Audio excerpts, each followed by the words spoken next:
বর্তমানে স্বামী স্ত্রীর সম্পর্ক ইঁদুর বিড়ালের মতো, আছে না নাই? আরো জোরে বলেন।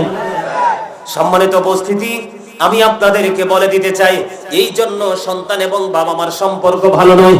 আমি আমার মূল জায়গাটাতে একটু করে যাই। আপনি শুরুতে ভুল করছেন, এই জন্য সন্তানকে শিক্ষা দিতে পারেন নাই, এই জন্য সন্তানটা বেয়াদব হয়েছে। কিন্তু বাবা মাকে আল্লাহ কি দায়িত্ব দিয়েছে বলবো? আল্লাহর হাবিব সরকারে মদিনা তিনি বলেছেন, আদিবু আওলাদাকুম আলা সালাতি খিসালিন হুব্বি নাবিকুম ওয়া হুব্বি আহলি বাইতিহি ওয়া আলা কিরাতিল কোরআন। রাসূল বলেছেন, তোমরা তোমাদের সন্তানদেরকে তিনটি বিষয় শিক্ষা দাও। কয়টি? একটি হলো হুব্বি নাবিকুম, নবীর মহব্বত শিখাও। এরপরে বলেছেন হুব্বি আহলি বাইতিহি, নবীর পরিবারের মহব্বত শিখাও। এরপরে বলেছেন ওয়া আলা কিরাতিল কোরআন, তোমরা তোমাদের সন্তানদেরকে কোরআন তেলাওয়াত শিখাও। আপনারা বলেন, এই সন্তানগুলোকে শিখাইছেন নি? কারণ শিখাবেন কোত্থেকে? আপনি নিজেই তো জানেন না। কথা ঠিক না চাচা? আপনি তো নিজেই জানেন না। ও বন্ধু, সন্তান যখন পৃথিবীতে আসে কি করে? সন্তান যখন পৃথিবীতে আসে, আমার দিকে তাকান, আল্লাহর হাবিব বলেছেন, মা খাতুনে জান্নাত ফাতেমার কলিজার টুকরা হযরতে হাসান রাদিয়াল্লাহু তাআলা আনহু যখন পৃথিবীতে আসলো, আমার নবীজি হাসান রাদিয়াল্লাহু তাআলা আনহুর কানে আযান দিয়েছেন, জোরে জোরে বলুন সুবহানাল্লাহ। এই জন্য আল্লাহর হাবিব বলেছেন, বাবা মার কর্তব্য সন্তানের প্রতি। প্রথমে হাদিস শরীফ বললাম, নবীর প্রেম শেখাও, নবীর পরিবারের প্রেম শেখাও, কোরআন তেলাওয়াত শেখাও। জন্ম যখন হবে, বাচ্চাটা জন্মগ্রহণ করবে, তোমরা বাচ্চার কানে আযান দাও। আপনারা বলেন তো বুকে হাত দিয়ে, এখনকার ম্যাক্সিমাম মা বাবা, মা প্রসব ব্যথা শুরু হওয়ার আগেই হসপিটালের বেডে। কথা বলেন না কেন? ও বন্ধু, যেই মা তার সন্তানকে পেটে ধরলো 10 মাস 10 দিন, স্বামীর মাধ্যমে, স্বামী স্ত্রীর আলিঙ্গনের মাধ্যমে মায়ের গর্ভে সন্তান চলে আসলো, আমার রাসূল বললেন, যে মা হামেলা হয়ে গেল, গর্ভবতী হয়ে গেল, সে গর্ভবতী হয় সন্তান যতদিন পর্যন্ত প্রসব না করবে, সন্তান প্রসব না হওয়া পর্যন্ত, যতদিন পর্যন্ত সন্তানটাকে একটা মা তার গর্ভে রাখবে, দিনে রোজা রাখার সমান সওয়াব পাবে, রাতে নফল ইবাদত করার সমান সওয়াব পাবে।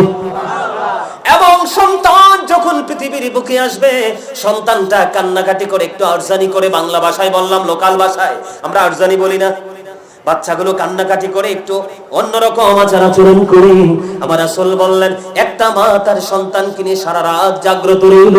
আমার রাসূল বলে দিয়েছেন, সে যে একটা রাত্র জাগ্রত রইল, একটা রাত্র জাগ্রত থাকার কারণে, ও বন্ধু, 70 জন গোলামকে আজাদ করলে যে সওয়াব পাওয়া যায়, এই সওয়াব একটা মায়ের আমলনামায় আমার আল্লাহ দিয়ে দেয়।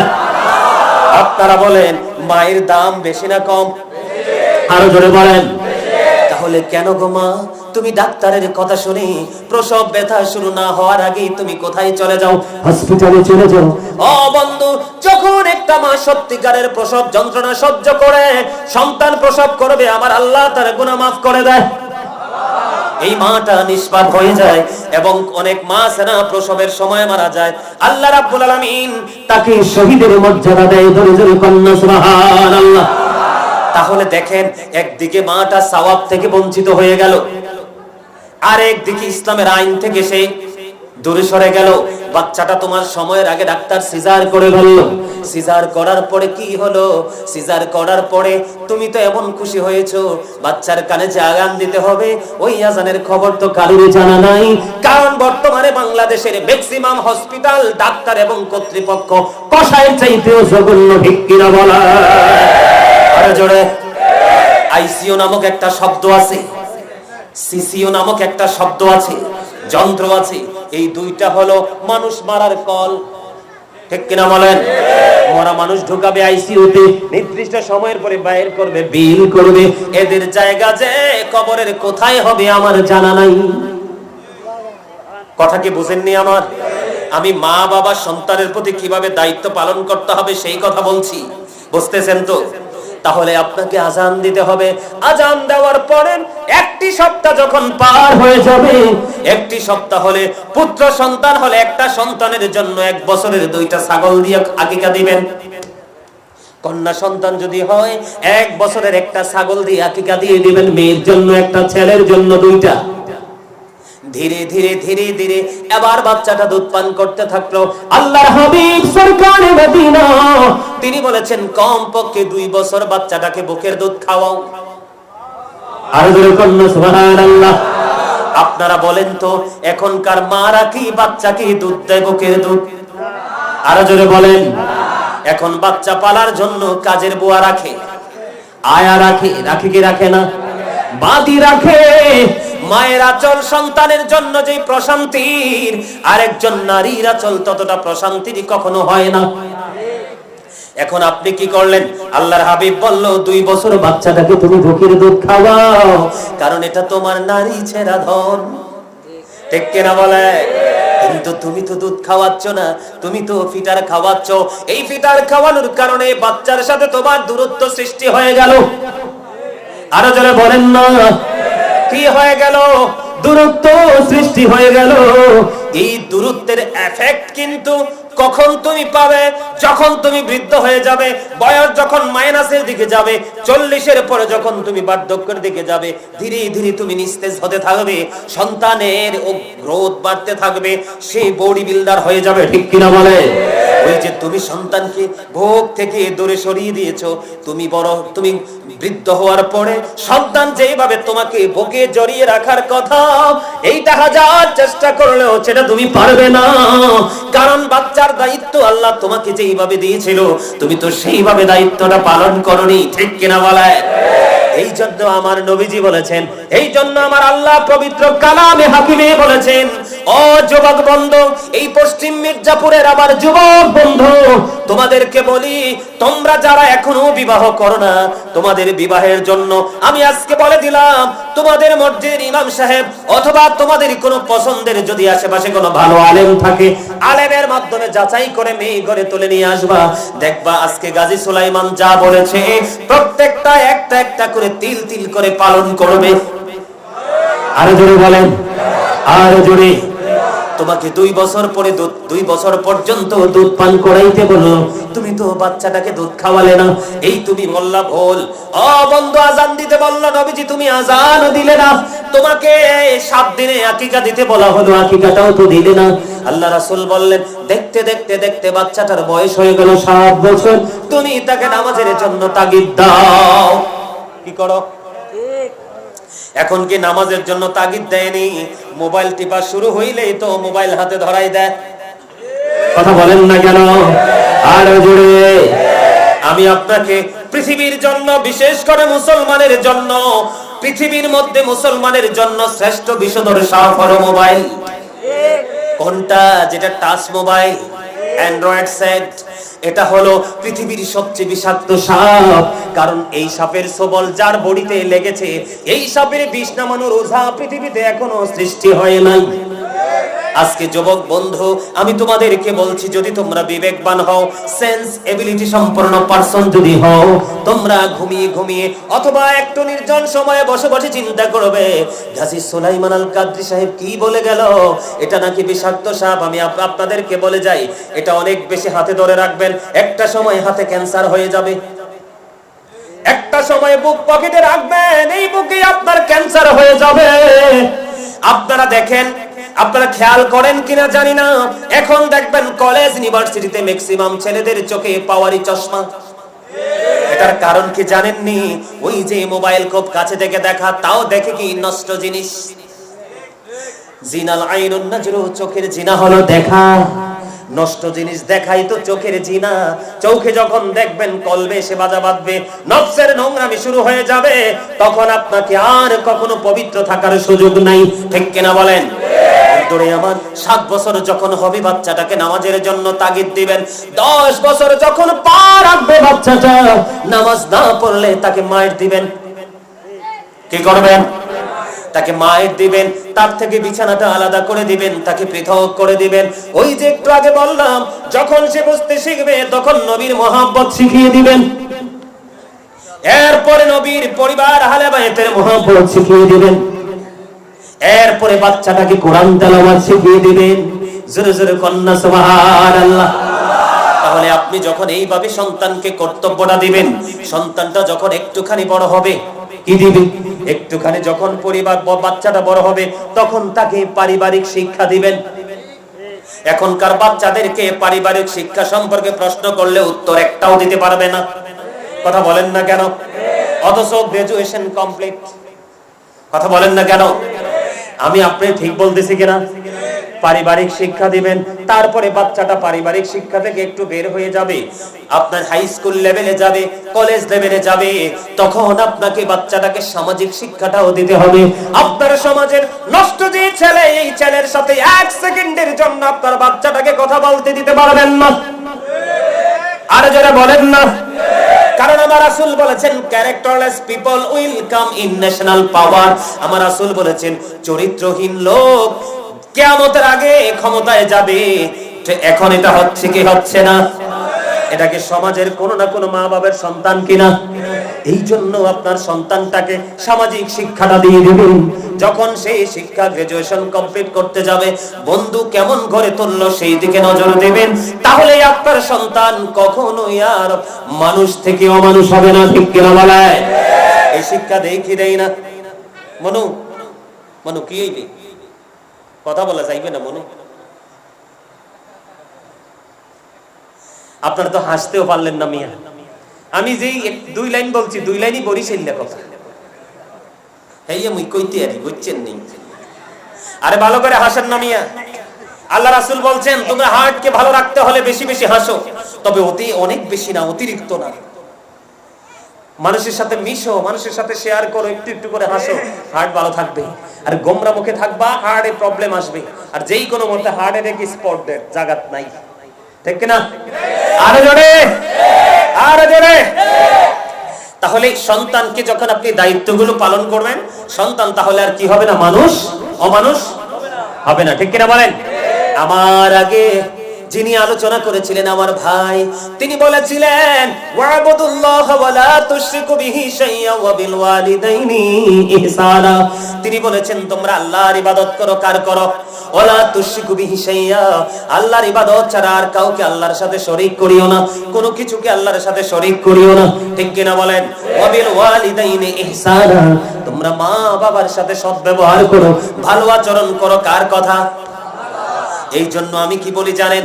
Every parent should take care their children very carefully. প্রত্যেকটা পিতামাতার উচিত তাদের সন্তানের দায়িত্ব যত্ন সহকারে পালন করা। We should Obi our parents, আমাদের প্রত্যেকের উচিত আমাদের পিতামাতাকে মান্য করা। কারণ পিতামাতাকে মান্য করা ফরজ, তাদেরকে ভালোবাসা ফরজ, তাদেরকে উচ্চ মর্যাদা দেওয়া ফরজ, তাদেরকে কোনোভাবে কষ্ট দেওয়া টোটালি হারাম। এখন ছেলেরা মেয়েরা কষ্ট দেয় কি দেয় না? আরো জোরে বলেন, আরো জোরে। দেয় কি দেয় না? এটার কারণ কি? সন্তানের শিক্ষার অভাব। কিসের অভাব? ও পশ্চিম মির্জাপুরের যুবক, মা বাবার কলিজায় আগুন দিও না, মা বাবার কলিজায় ব্যথা দিও না। যদি কষ্ট পাও অনেক দূরে চলে যাবা, কষ্টটা যখন লাঘব হয়ে যাবে তারপরে তাদের কাছে চলে আসবা। বন্ধু, আমি কিছুদিন আগে খবর পাইলাম একটা মার অভাব দেখা দিয়েছে। তার পেটের সন্তানের কাছে কিছু টাকা আছে, বুঝছেন নি? সে কি করলো? তার সন্তানের কাছে টাকাটা চাইলো। মা চাওয়ার পরে মাকে টাকাটা দিলেন। দেওয়ার পরে এবার মাকে ডাক দিয়ে বললেন, মা আমি তোমাকে টাকাটা এমনি এমনি দেই নাই। কি করি নাই? আমি তোমাকে টাকাটা এমনি এমনি দেই নাই। আমি যে তোমাকে টাকাটা দিয়েছি এর বিনিময়ে তুমি আমাকে বেনিফিট দিতে হবে। বাবা তুই কি বলস? তুমি আমাকে সুদ দিতে হবে। নাউজুবিল্লাহ। মা তো নিয়ে বিপদে পড়ে গেছে। কি দিতে হবে? সুদ দিতে হবে। মা অলরেডি সন্তানকে সুদও দিয়েছে। নাউজুবিল্লাহ বলেন না কেন? আল্লাহর নবী যখন মেরাজে গেলেন, জান্নাত দেখলেন, জাহান্নাম দেখলেন। জাহান্নামের দিকে নজর দিয়ে চাইয়া দেখলেন এক একটা মানুষের পেট এক একটা ঘড়ের মতো বড় বড়। এবার আল্লাহর হাবিব জিবরাইলকে বললেন, ও ভাই জিবরাইল বলে দাও না, এই যে ঘড়ের মতো বড় বড় পেটওয়ালা মানুষ এরা কারা রে? আমার রাসূল জানিয়ে দিলেন, জিবরাইল জানিয়ে দিলেন, ইয়া রাসূলুল্লাহ, ইয়া হাবিবাল্লাহ, নবী গো, এই ঘড়ের মতো বড় বড় পেটওয়ালা মানুষগুলো হলো এই পৃথিবীর আপনার নামদারি উম্মত সুদখোরগুলা। নাউজুবিল্লাহ বলেন না কেন? আরে জোরে বলেন না। 9 টাকা যদি আপনার হালাল হয়, 1 টাকা যদি হারাম হয়, এই 9 এর সাথে একটা মিলে হলো কত? 10। আল্লাহর হাবিব বললেন 10 টাকা দিয়ে যদি তুমি একটা জামা বানাও, এই জামা পরে যদি তুমি নামাজ পড়ো, কিয়ামত পর্যন্ত নামাজ পড়তে পারবা, লাভ হবে না, আমার আল্লাহর দরবারে কবুল হবে না। কারণ আমার রাসূল বলেছেন লা তুকবালু সালাতুন বিগাইরি তুহুর, আমার রাসূল বলেছেন পবিত্রতা ছাড়া ইবাদত কবুল হয় না। জোরে জোরে কন্না নাউযুবিল্লাহ। লা তুকবালু সালাতুন বিগাইরি তুহুর ওয়া সাদাকাতুম মিন গুনাহ, আমার রাসূল বলেছেন পবিত্রতা ছাড়া ইবাদত কবুল হয় না, হালাল টাকা না হইলে দান সাদকাও কবুল হয় না। ও পশ্চিম মির্জাপুরের আমার ভাই, আমার বাবা গো, তোমরা তো জানো না, আমার আল্লাহ সূরা আল ইমরানের 185 নম্বর আয়াতের শেষ অংশে বলে দিয়েছেন ওয়ামাল হায়াতুদ দুনিয়া ইল্লা মাতাউল গুরুর, এই দুনিয়ার জীবন, এই দুনিয়ার জিন্দেগি একটা ধোঁকা এবং প্রতারণা। কোরআন শরীফের 19 পারা সূরা শুআরার 88 নম্বর আয়াতে আমার আল্লাহ বলেছেন ইয়াউমা লা ইয়ানফাউ মালু ওয়ালা বানুন, আমার আল্লাহ বলে দিয়েছেন আপনার ধন সম্পদ সন্তান সন্ততি কাল কিয়ামতের দিন কোনো কাজে আসবে না। ও মির্জাপুরের বাবা এবং মা, আমি আপনাদেরকে বলে দিতে চাই, সুদের মাধ্যমে টাকা উপার্জন করে সন্তানকে দিয়ে যাবেন, সে আরামে ভোগ করবে, কিন্তু ওখানে আপনাকে কষ্ট ভোগ করতে হবে। কিন্তু দুঃখজনক হলেও সত্য, আল্লাহ বলেছেন লা ইয়ামুতু, people will not die that day, আল্লাহ বলেছেন ওখানে মানুষ আর মরতে পারবে না। ফিহা ওয়ালা ইয়াহইয়া, people will not be able to life that day, সেদিন মানুষ আর বাঁচতেও পারবে না। আল্লাহ বলেছেন ওমা হুমান হাবি গায়িবিন, people will not be able to escape that day, সেদিন মানুষ সেখান থেকে আর পালাইতেও পারবে না, বাঁচতেও পারবে না, মরতেও পারবে না, পালাইতেও পারবে না, যন্ত্রণা কন্টিনিউয়াসলি তোমাকে ভোগ করতে হবে। এই পশ্চিম মির্জাপুরে আমার ভাই এবং বাবা, কেউ যদি সুদ খেয়ে থাকেন আজকে থেকে বন্ধ করে দিবেন, আশা করা যায় আপনার আল্লাহ আপনাকে ক্ষমা করে দিবে। কারণ আজকে থেকে আলোচনা শোনার পরে যদি বন্ধ করেন, তাহলে আমি মনে করব আপনার মধ্যে তাকওয়া মানে ভয় ঢুকেছে। ঠিক কিনা বলেন? আমি আপনাদেরকে বলি, এই সুদখোর যখন পানির তৃষ্ণা লাগবে, পাগল হয়ে যাবে, এত গরম পানি তার মাথায় ঢেলে দেওয়া হবে, ঢালতে দেরি পেটের ভিতর থেকে সব কিছু লিকুইড হয়ে বের হয়ে যাবে। ওই যে বললাম, চিৎকার করবে, কান্নাকাটি করবে, হাহাকার করবে, বাঁচতে পারবা না, মরতে পারবা না, পালাতেও পারবা না। ও বন্ধু, হৃদয় খুলে শোনো, আমার রাসূল আরো জানিয়ে দিয়েছে, পেটে তোমার খিদা লাগছে, খাবারের প্রয়োজন হয়েছে, একটা খাবার বরাদ্দ আছে, কোরআন এসেছে, এটার নাম হলো বন্ধু জাক্কুম। এই জাক্কুমটা তোমার সামনে আসতে দেরি, দাঁতগুলো খসে পড়তে দেরি হবে না, একটা সরিষা পরিমাণ দ্বারা তোমার ভিতরে যাইতে দেরি, ভিতরটা পুরোটা বিগলিত হয়ে বের হয়ে যাবে, তুমি মরতে পারবা না, বাঁচতে পারবা না, পালাতেও পারবা না, তোমার আরো লাগবে খাবার। আল্লাহর হাবিব বলেছেন ওই পাপী জাহান্নামীদের জন্য আরেকটা খাবার আমার আল্লাহ বরাদ্দ করেছেন, অত্যন্ত নোংরা। আল্লাহর হাবিব বলেছেন এটার নাম হলো তিনাতুল খাবাল। ইয়া রাসূলুল্লাহ, এই তিনাতুল খাবালটা কি? আমার রাসূল বলেছেন আরেকজন জাহান্নামের নিংড়ানো রক্ত পুঁজ অথবা ঘাম। জোরে জোরে কন্না নাউযুবিল্লাহ। এটাকে খাওয়া সম্ভব? কোন মানুষ পারবে? কিন্তু যেটা কপালে, যেটা আল্লাহ বরাদ্দ করছে, সেটা তো খাইতেই হবে। যাবেন কোথায়? কেউ তো নাই, সন্তান সন্ততি একটাও কাজে লাগবে না। ওয়াজ করছে কোথায়? কোরআন শরীফের 19 পারা সূরা শুআরা। কালকে যে খুলে দেখবেন, কোন আলেমকে ভালো থাকলে দেখাবেন যে গাজী সাহেব বলে গেছে, একটু মিলাই দেন তো। তো কার জন্য এগুলো করছেন? আরো জোরে বলেন। না পারলেন সন্তানকে সুশিক্ষা দিতে, না পারলেন সন্তানকে হালাল উপার্জন দিতে, আপনি আপনার সন্তানকে যদি বাড়ি গাড়ি দালান কোঠা দিয়ে যান, আপনি সত্যিকারের বাবা নন। আপনি সত্যিকারের বাবা হলেন আপনার সন্তানটাকে ন্যায় পরায়ণ সন্তান বানিয়ে তোলা। আরো জোরে বলেন না সুবহানাল্লাহ। বন্ধুরে আমার, যেই ব্যক্তি তার মায়ের দিকে মায়ার নজরে একটা বার তাকাবে, তার আমল নামায় একটা হজের সওয়াব দেওয়া হবে। ইয়া রাসূলুল্লাহ, ইয়া হাবিবাল্লাহ, নবী গো, যদি 100 বার তাকায়, আমার রাসূল বললেন 100 হজের সওয়াব। আপনার আর কোন আমলের দরকার আসেনি? আরো জোরে বলেন। ও সন্তান, বাবা মার কর্তব্য কেমন করে পালন করতে হয় তোমরা শোনো। আমার রাসূল বলেছেন, আমার দিকে তাকান, আমার রাসূল বলে দিয়েছেন, আমার দিকে তাকান, আমার রাসূল বলে দিয়েছেন, যেই সন্তানটার প্রতি বাবা অবাধ্য আছে না সমাজে? অনেক বাবা আছে সন্তানকে দেখতে পারে না, কারণ দেখতে পারবে কোত্থেকে? সন্তানের কলিজায় তো আগুন দিয়ে, বাবার কলিজায় তো আগুন দিয়ে রাখছে, আছে না নাই? আরো জোরে বলেন, আছে না নাই? এই জন্য আমার নবীজি জানিয়ে দিয়েছে, ও পৃথিবীর সন্তান, সাবধান হয়ে যাও। তোমার বাবা যদি তোমার উপর অসন্তুষ্ট হয়ে যায়, আমার আল্লাহ জানিয়ে দিয়েছে, হাবিব আপনি জানিয়ে দেন ওই পশ্চিম মির্জাপুরের মানুষগুলোকে, যুবকদেরকে, যেই বাবা তোমার উপর অবাধ্য, আল্লাহ রাব্বুল আলামিন ওই সন্তানকে দেখতে পারে না। আল্লাহ যদি সন্তানের উপর অবাধ্য হয়, তার জায়গা দুনিয়া এবং উপরে নিচে কোথাও আসেনি? সবকিছুর মালিক কে? ওয়ালিল্লাহি মা ফিস সামাওয়াতি ওয়া মা ফিল আরদ ওয়া ইলাল্লাহি তুরজাউল উমুর। আসেনি হুজুর? আসমান জমিনের মালিক কে? সবকিছু আল্লাহর দিকে ফিরে যাবে। তাহলে উপরে নিচে কোন জায়গা আসেনি? আরো জোরে বলো না যুবক ভাইরা, আসেনি? এই জন্য তোমাদেরকে আমি বোঝার জন্য বলছি।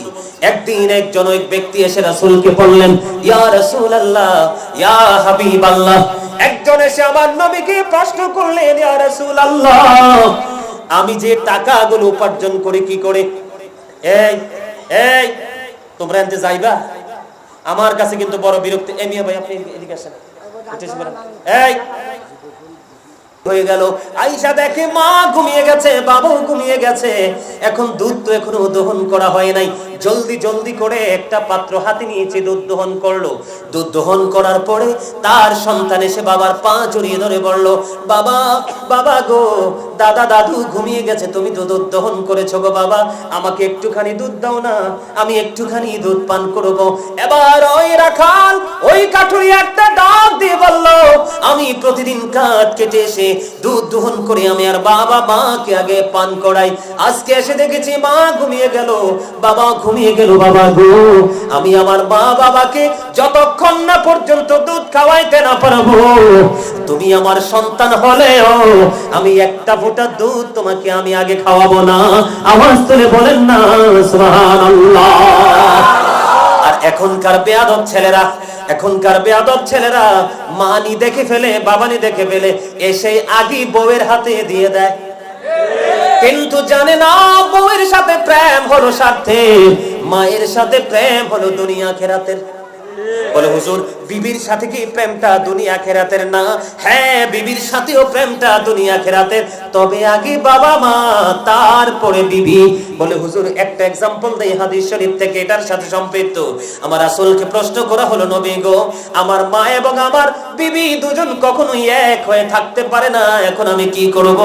আমার নবীজি বললেন, মাকে কিছু বলা যাবে না, বিবিকে তালাক দিয়ে দাও। মায়ের মর্যাদা বোঝানোর জন্য বলছি, এটা আমি আমার বানিয়ে বলছি না। দেখছেন নি মায়ের মর্যাদা কত, মায়ের সম্মান কত।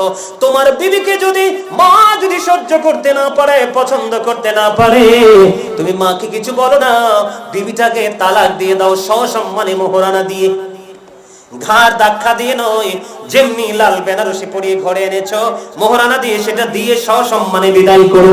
বিবি রে, আমি তোমাকে ছেড়ে দিলাম, কিন্তু মাকে ছাড়তে পারবো না। কেন গো স্বামী? কেনা, এটা আমার মালিকের অর্ডার। বন্ধুরে আমার, এই জন্য কিন্তু একটু ঝগড়া করে বউ তালাক দিন না। বলে গাজী হুজুর বলে গেছে, এটা করা যাবে না, তাকে সুযোগ দিতে হবে, ঠিক কিনা বলেন? মাকে বুঝাইতে হবে, বিবিকে বুঝাইতে হবে, অটোই কন্ট্রোলে চলে আসবেন, আল্লাহর কাছে সাহায্য চাইতে হবে, ঠিক কিনা বলেন? এবার সন্তান তো ডাকে, বাবা গো, দুধ দাও না। না না, দিব না। বাবা দিবা না? কই না, দিব না, যতক্ষণ না পর্যন্ত আমি আমার বাবা মাকে দুধ খাওয়াইতে না পারবো। ও কেমন পাগল সন্তান রে, ফজর পর্যন্ত দুধের পাত্র হাতে নিয়ে মায়ের দরজায় দাঁড়ানো। ফজরের আজান যখন দিল, সমস্যা না না, ফজরের আজান যখন দিল, বাবা মার ঘুম ভাঙলো, সবার আগে বাবা মাকে দুধ খাওয়ালো। এখন আজকে এই বাবা মার এমন পাগল সন্তানটা আজকে পাহাড়ের গুহায় বন্ধ বিপদে, পৃথিবীর কেউ তো জানে না, এটা জানি শুধু আপনার আমার মালিক, ঠিক কিনা বলেন? এখন আল্লাহকে ডাক দিয়ে বললেন, ওই পাগল ছেলেটা, আল্লাহ পৃথিবীর কেউ তো জানে না গো এই বিপদের খবর, আমার ওই দিনের আমল, ওই দিনে যে আমি আমলটা করেছিলাম, বাবা মার সাথে প্রেমের ডোরি লাগিয়েছিলাম, এটা একমাত্র তুমি আল্লাহকে খুশি করার জন্য। ওই দিনের এই কাজ যদি তুমি পছন্দ করো গো, তাহলে আজকে আমাকে বিপদ থেকে তুমি উদ্ধার করো না গো আল্লাহ। এই কথা দোয়া শেষ হইতে দেরি রে, এবার চাইয়া দেখে আল্লাহর কুদরতে বন্ধু পাথরটা একটুখানি সরে গেছে। বলেন না সুবহানাল্লাহ। কিন্তু হাদিস শরীফের মধ্যে এসেছে পাথর সরেছে বটে, কিন্তু বের হওয়ার রাস্তা এখনো হয় নাই। এবার দ্বিতীয় জন, গভীর গভীর খেয়াল, এটা যুবকদের ওয়াজ, যুবতীদের ওয়াজ। দ্বিতীয় জনের আমল কি জানেননি? সে তার চাচাতো বোনকে ভালোবাসতো, একেবারে অপূর্ব সুন্দরী, একেবারে যুবতী চাচাতো বোনটাকে ভালোবাসতো, সব সময় তাকে কাছে পেতে চাইতো, কিন্তু মেয়েটাকে কোনোভাবে সেই কাছে আনার সুযোগ পাচ্ছে না। একটা সময়, তৎকালীন সময়ে দুর্ভিক্ষ শুরু হয়ে গেল। দুর্ভিক্ষ যখন শুরু হয়ে গেল, বাবা মা মেয়েটা থেকে দূরে চলে গেল। ওই যুবক আজকের যে দ্বিতীয় ছেলে আল্লাহর কাছে দরখাস্ত দেওয়ার জন্য প্রস্তুতি নিয়েছে, পাহাড়ের গুহা থেকে ওই ছেলেটা, ওই দুর্ভিক্ষ যখন শুরু হলো, 200 দিরহাম মেয়েটাকে দিল। দেওয়ার পরে বলল, আমি তোমার কাছে আসতে চাই, আমার মনোবাঞ্ছা পূর্ণ করতে চাই। যখন এই ছেলেটা 200 দিরহাম দিয়ে মেয়েটার একেবারে উরুর কাছাকাছি চলে আসলো, হাদিস শরীফ কিন্তু বাংলা বই থেকে নয় বন্ধু, উরুর কাছাকাছি যখন চলে আসলো, ওই আল্লাহওয়ালা বুজুর্গ যুবতী মেয়েটা একটা ডাক দিয়ে বলল, তুমি যেখানে আছো সেখানে থামে যাও, জোরে কন্না সুবহানাল্লাহ। মেয়েটা যুবক ছেলেটাকে বললেন, তুমি যেখানে আছো সেখানেই তুমি থেমে যাও, আর একটা সেকেন্ডের জন্য তুমি সামনের দিকে আগাইও না। কেন রে? এই জন্য তুমি আগাবে না, কারণ আমার যিনি স্বামী হবে, আমি যার ঘরের গরণী হব, যে লাল বেনারসি পরে আমাকে বউ বানিয়ে ঘরে নেবে, তার জন্য আমার ইজ্জত রক্ষা করে রাখতে হবে, ধরে রাখতে হবে। আমার এই হক হলো আমার স্বামীর, আমি তোমাকে সেই হক দেব না। ও বন্ধু যুবকটা, এমন আল্লাহর রহমত তার সিনায় ঢুকলো, সেই মেয়েটাকে ছেড়ে তাৎক্ষণিকভাবে দূরে চলে গেল। এবং হাদিস শরীফের মধ্যে এসেছে 200 দিরহামের দাবিও সে ছেড়ে চলে গেল। আজকে এই ছেলেটা বিপদে পড়ে আছে, পৃথিবীর কেউ জানে না। আল্লাহকে একটা ডাক দিয়ে বললেন, ওগো আল্লাহ, ওই দিন আমি চাইলে যা ইচ্ছা তাই করতে পারতাম, আমি তোমাকে ভয় করে তোমার সন্তুষ্টির জন্য ওই যুবতী মেয়েটাকে ছেড়ে চলে এসেছি। ওই দিনের কাজ যদি তোমার পছন্দ হয়, তাহলে আজকে আমাকে বিপদ থেকে রক্ষা করো। দোয়া শেষ হইতে দেরি রে, চাইয়া দেখে পাথর খানি একটু সরে গেছে। জোরে জোরে কন্না সুবহানাল্লাহ। আর এখনকার ছেলে মেয়েরা ম্যাক্সিমামই অসভ্য, কথা বলেন না কেন? আরো জোরে বলেন না। জিনা ব্যভিচার সমকামিতা বাড়ছে কিনা? আরো জোরে বলেন না কেন? এই আমার দিকে তাকান, উপযুক্ত দুইটা মেয়ে একই কাঁথার নিচে ঘুমাইতে পারবে না। একটা ছেলে আর একটা ছেলের লজ্জাস্থানের দিকে তাকাইতে পারবা না। একটা ছেলে, দুইটা ছেলে একই কাঁথার নিচে ঘুমাইতে পারবা না। ফুটফুটি সুন্দর মিষ্টি ছেলেও যদি হয়, কিশোর যদি হয়, ও বন্ধু, তখন কোন উপযুক্ত ছেলের সাথে নির্জনে কোনো জায়গা বেড়াইতে দিতে যাওয়া যাবে না। এগুলো মনে রাখতে হবে রে, এগুলো মনে রাখতে হবে, এগুলো শিক্ষা। কারণ জিনা ব্যভিচার, ও বন্ধু, সমকামিতা ছিল লূত আলাইহিস সালামের জামানায়, আখির নবীর জামানায় এগুলো থাকতে পারে না। যদি আসে গজব থেকে বাঁচতে পারবো না। তৃতীয় জন, এবার আসেন তৃতীয় জন। তৃতীয় জনের আমল হলো অত্যন্ত গুরুত্বপূর্ণ শিক্ষা। তৃতীয় জনের আমল হলো, উনি কাজের লোক দিয়ে তিনি কাজ করিয়েছিলেন, সবাইকে তিনি বেতন দিয়ে দিলেন, কিন্তু একজন বেতন নেওয়া ছাড়া চলে গেল। বেতন ছাড়া যখন চলে গেল, ওই যে তার পারিশ্রমিক বেতনটা মালিকের কাছে আছে। এবার মালিক কি করলেন? তার এই বেতনের টাকা তো নেই নাই, তিনি কি করলেন? এটাকে ইনভেস্ট করলেন। কেমনে করছে? আমরা গরুর বাচ্চা কিনি কি কিনি না? এটা বড় হয় না, বাচ্চা দেয় না। ছাগল বলেন, গরু বলেন, দুম্বা বলেন বন্ধু, মহিষ বলেন, যেটাই বলেন, ওই যে যখন ওই সে ইনভেস্ট করলো, বন্ধু করতে করতে ওই পশু তিনি কিনলেন, পশু বড় হলো, বাচ্চা দিল, বাচ্চা দিতে বিশাল বন্ধু বাচ্চার পশুর পাল হয়ে গেল।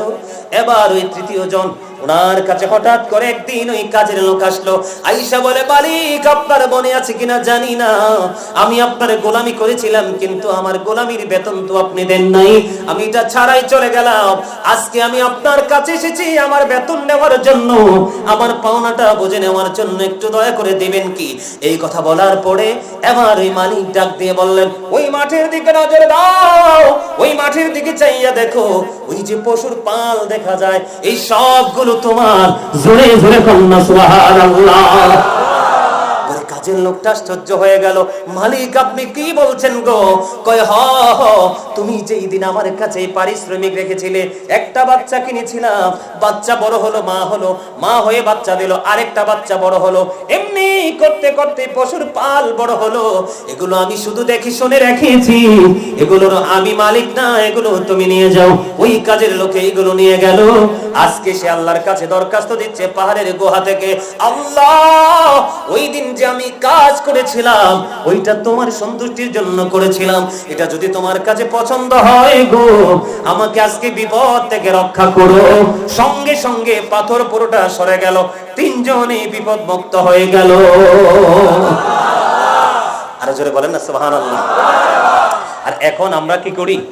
কাজের লোকের কিভাবে বেতন কম দিব সেই চেষ্টা করি, ঠিক কিনা বলেন? গরুর গোস্ত 1 কেজি কিনা বাজার আইনা জীবনও 1 কেজি পাবেন না। মাছ 1 কেজি কিনে এনে আপনার পাল্লি দিয়ে মাপলে 1 কেজি পাবেন না। আম ভালো কিনে আনবেন, বাইশাতে একটা না একটা নষ্ট আছেই, আছে না নাই? ওয়াকিমুল ওয়াজনা বিল কিসতি ওয়ালা তুখসিরুল মিজান। সূরা রহমান আল্লাহ বলেছেন, ন্যায্য ওজন কায়েম করো, ওজনে কম। যেটা বলতে চাইছিলাম, ওই যে মায়ের যে একটা প্রেমের সম্পৃক্ততা আছে, এই জন্য হাদিসটুকু আপনাদেরকে জানিয়ে দিলাম। তাহলে মা বাবার সাথে সম্পর্ক রাখার দরকার আছে না নাই? সম্মানিত উপস্থিতি, আর আলোচনা করছি না, অনেক লম্বা আলোচনা হয়ে গেছে। এখন আমি একটু নবীজিকে দাঁড়িয়ে সালাম দিব, কিয়াম করব, মোনাজাত দিব। তাবারক আছে? আমি যখন দাঁড়াবো আপনারা সবাই কাতারবদ্ধ হয়ে যাবেন। কি হয়ে যাবেন? নিজ নিজ দায়িত্বে, ডিস্টার্ব করবেন না তো। আপনারা যে সুন্দর করে আলোচনা শুনেছেন, কথা বলেন। আমি যখন দাঁড়াবো আপনারা নিজ নিজ দায়িত্বে কাতারবদ্ধ হয়ে যাবেন, ঠিক আছে? তারপরে বসার পরে আমার মোনাজাতের মাধ্যমে আমি তাবারকটা দিয়ে দিব, একসাথে সব শেষ হয়ে যাবে। করবেন তো? আমার আল্লাহ আল্লাহ আল্লাহ লা ইলাহা ইল্লাহ আল্লাহ আল্লাহ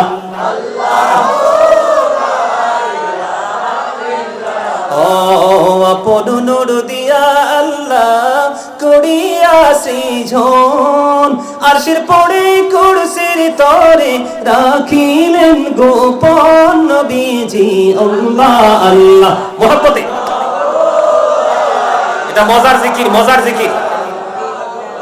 আল্লাহ আল্লাহ আল্লাহ লা ইলাহা ও মনটাই আমার চাই যে শুধু যেতে মদিনায়, অবজীবনের বোঝাই যত সে তো বোঝে না নবীজি। আল্লাহ আল্লাহ লা ইলাহা ইল্লাল্লাহ আল্লাহ আল্লাহ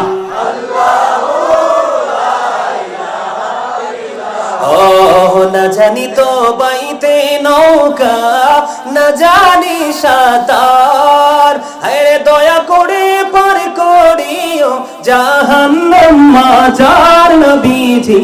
আল্লাহ আল্লাহ লা ইলাহা ইল্লাল্লাহ আল্লাহ আল্লাহ ओ प्यारे सुरोते हंसता सेहरा, मोह से जड़ते फूल, चांदी का टुकड़ा नूर का पुतला, होगा प्यारा रसूल नबीजी। अल्लाह अल्लाह ला इलाहा इल्लल्लाह।